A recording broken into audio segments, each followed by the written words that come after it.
teman-teman semuanya. Perkenalkan, nama saya Almira Safakila. Saya dari SDN Kalisari 05. Saya dari kelas 5B. Hari ini saya akan melaksanakan tugas wawancara bersama narasumber yang berprofesi sebagai analis laboratorium. Langsung saja kita wawancarai narasumber kita ya. Sebelumnya boleh perkenalan diri dulu, Kak? Boleh. Halo, nama aku Eka Nursalma, biasa dipanggil Eka.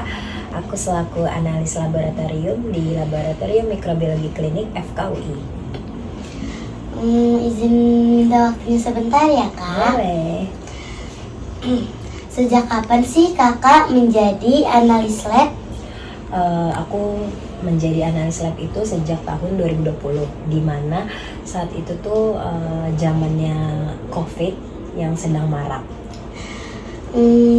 Di mana sih tempat Kakak bekerja sebagai analis lab? Mau lengkapnya atau cuma daerahnya saja?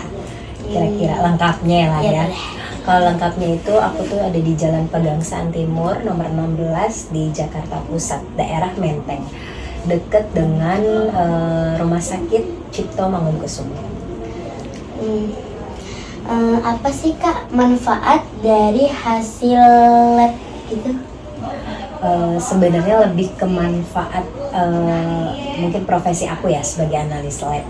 Jadi mungkin aku tuh banyak membantu pasien-pasien yang lagi sakit atau sedang pemeriksaan yang dianjurkan oleh dokter, PCR, itu tuh aku kerjain. Jadi mereka akan tahu gitu punya penyakit tersebut atau enggak, positif atau negatif gitu paling. Berapa lama sih Kak untuk mengetahui hasil uji lab tersebut? Kalau di lab aku 2 kali 24 jam dari kita menerima sampel tersebut. Apa saja sih yang harus dilakukan agar kita dapat menjadi analis lab? Sebenarnya banyak ya untuk kita menjadi analis lab. Yang pertama itu adalah passion. Jadi harus punya passion dulu, apakah kamu suka di lab atau enggak, itu kan akan mengalir ya nanti setelah kamu masuk menjadi analis lab. Terus juga mungkin jam terbang, semakin kita lama bekerja, semakin kita punya banyak pengalaman, ya pasti makin jago kan, daripada yang mungkin barulah dia terjun di dunia analis lab gitu. Terus juga pokoknya apapun profesinya sih sebenarnya, kita tuh harus senang dulu. Harus senang, suka. Kalau misalkan senang dan suka, pasti nanti akan mengalir. Ya udah, insya Allah bakal lancar aja gitu dalam bekerja. Jurusan apa sih Kak yang kira-kira dibutuhkan untuk bisa menjadi analis lab? Sebenarnya untuk jurusan analis lab itu banyak ya. Tapi kalau aku pribadi, aku itu lulusan S1 biologi. Dimana kan waktu aku kuliah itu sebenarnya banyak ya teori yang aku dapat sebagai analis lab ya, seperti kayak penggunaan mesin PCR yang sekarang aku kerjain, itu masuk dalam salah satu kategorinya ya. Terus sebenarnya di kantorku itu banyak kayak ATLM, jadi kayak ada perawat, terus dia ada S1 kimia yang biasa membuat media-media untuk laboratorium. Jadi tidak hanya dari satu dari satu jurusan. Jadi berbagai jurusan pun ada. Bahkan kan kita ini menyatu dengan departemen mikrobiologi yang dimana itu adalah pendidikan. Jadi kebanyakan itu pendidikan dokter kan ya. Jadi lulusannya rata-rata pada kedokteran. Jadi kakak menganalisis lab dari orang-orang yang sakit gitu ya Kak?